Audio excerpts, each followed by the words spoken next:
जय माता दी। आपको नवरात्र की बहुत बहुत शुभकामनाएं। माता रानी आपकी सभी मनोकामनाएं पूरी करें। आज नवरात्र का दूसरा दिन है और नवरात्र का दूसरा दिन माता ब्रह्मचारिणी को समर्पित होता है। आज इस वीडियो में हम आपको सुनाएंगे माता ब्रह्मचारिणी की कथा। ब्रह्म का अर्थ है तपस्या। माता दुर्गा का ये रूप भक्तों को अनंत फल देने वाला है। इनकी उपासना से त्याग, तप, वैराग्य, सदाचार और संयम की वृद्धि होती है। ब्रह्मचारिणी का अर्थ तप की चारिणी यानी तप का आचरण करने वाली है। देवी का ये रूप ज्योतिर्मय और अनन्य भव्य है। देवी के दाएं हाथ में जप की माला है और बाएं हाथ में कमंडल धारण किए हुए हैं। तो चलिए माता के मंत्र के साथ कथा की शुरुआत करते हैं।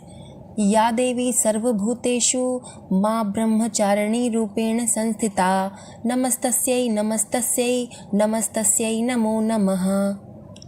पूर्व जन्म में देवी ने हिमालय के घर पुत्री के रूप में जन्म लिया था और नारद के उपदेश के अनुसार भगवान शंकर को पति के रूप में प्राप्त करने के लिए उन्होंने घोर तपस्या की थी।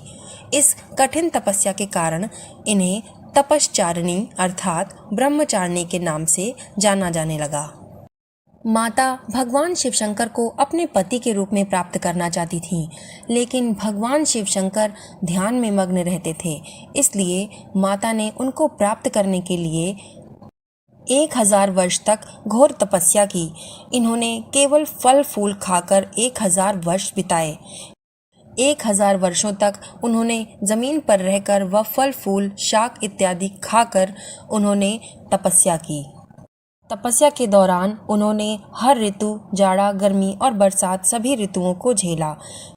पहले कुछ वर्षों तक वे फल फूल आदि खाकर घोर तपस्या करती थीं, लेकिन कुछ वर्षों के पश्चात तो उन्होंने निर्जल और निराहार रहकर तपस्या की। पत्तों को खाना छोड़ देने के कारण इनका नाम अपर्णा पड़ गया।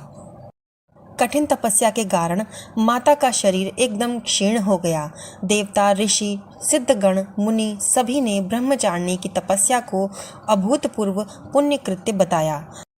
तब आकाश में सभी देवी देवता उनके इस तपस्या की सराहना करने लगे। उसके बाद ब्रह्मा जी ने आकाशवाणी करके उनको बताया कि हे देवी, आज तक किसी ने इस तरह की कठोर तपस्या नहीं की है। यह तुम्ही से संभव हुआ है। तुम्हारी मनोकामना पूरी होगी और भगवान शिव जी तुम्हें पति के रूप में प्राप्त होंगे। अब तपस्या छोड़कर लौट जाओ, जल्दी तुम्हारे पिता तुम्हें बुलाने आ रहे हैं। इस घोर तपस्या के फलस्वरूप माता पार्वती का भगवान शिव शंकर से विवाह संपन्न हो गया। इस घोर तपस्या के करने के पश्चात इनको माता ब्रह्मचारिणी के रूप में जाना जाने लगा।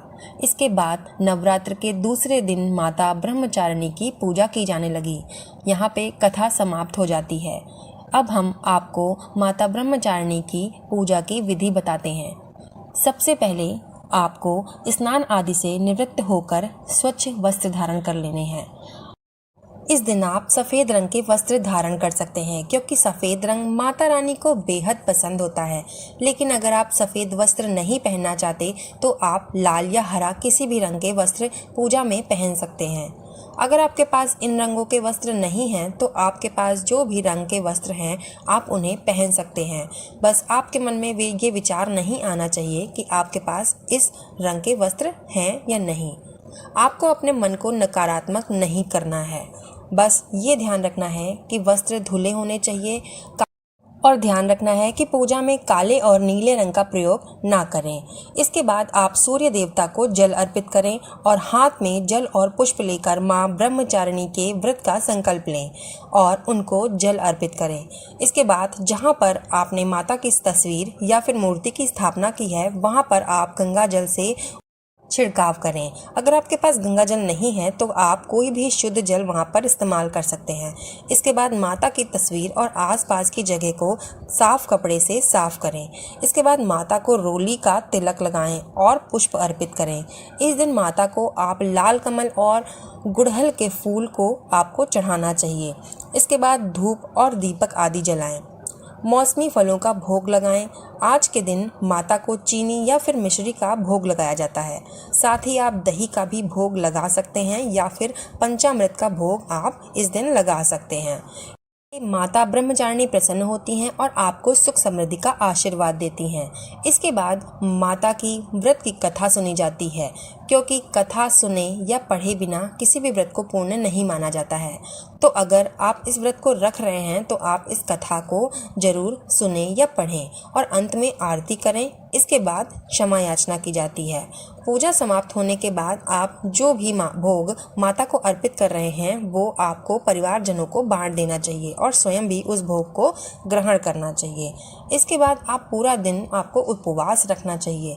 आप उपवास चाहें तो निराहार रख सकते हैं और चाहे तो कुछ फलाहार लेकर भी रख सकते हैं। फिर शाम को इसी विधि से आपको माता जी की पूजा फिर से करनी है, उनकी आरती करनी है और अगर संभव हो सके तो शाम को भी माता की कथा सुने या पढ़ें। शाम को माता की पूजा करने के बाद आप कोई भी फलाहार ले सकते हैं। याद रहे कि पहले दिन से आपने जिस नियम का पालन करा है, आप पूरे 9 दिन तक उसी नियम का ही पालन करते रहें। मतलब कि अगर आप मीठा खाकर या फल खाकर व्रत रह रहे हैं तो पूरे 9 दिन तक आपको वैसा ही करना है, वही खाना है। या फिर आप सेंधा नमक खाकर व्रत कर रहे हैं तो पूरे 9 दिन तक आप सेंधा नमक का ही भोजन करिए। बीच में आपको इस नियम को तोड़ना नहीं है। तो इस प्रकार से आप विधिवत माता की पूजा अर्चना करेंगे और सभी नियमों का पालन करेंगे तो माता रानी आप पर ज़रूर प्रसन्न होंगी और आपकी मन वांछित इच्छा को पूरी करेंगी।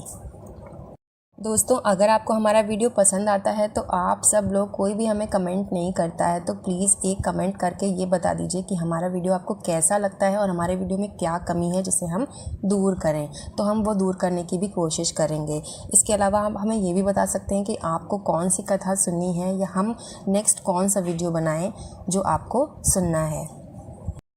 दोस्तों, हमारा चैनल अभी नया है, इसलिए आप हमारे चैनल के वीडियोस को देख सकते हैं, उन्हें लाइक कर सकते हैं और उन्हें शेयर कर सकते हैं। अगर आप ऐसा करते हैं तो उसके लिए आपको हमारी तरफ से बहुत बहुत धन्यवाद। हमारे वीडियो को लास्ट तक देखने के लिए आपको बहुत बहुत धन्यवाद। माता रानी आपकी सभी इच्छाएं पूरी करें। जय माता दी।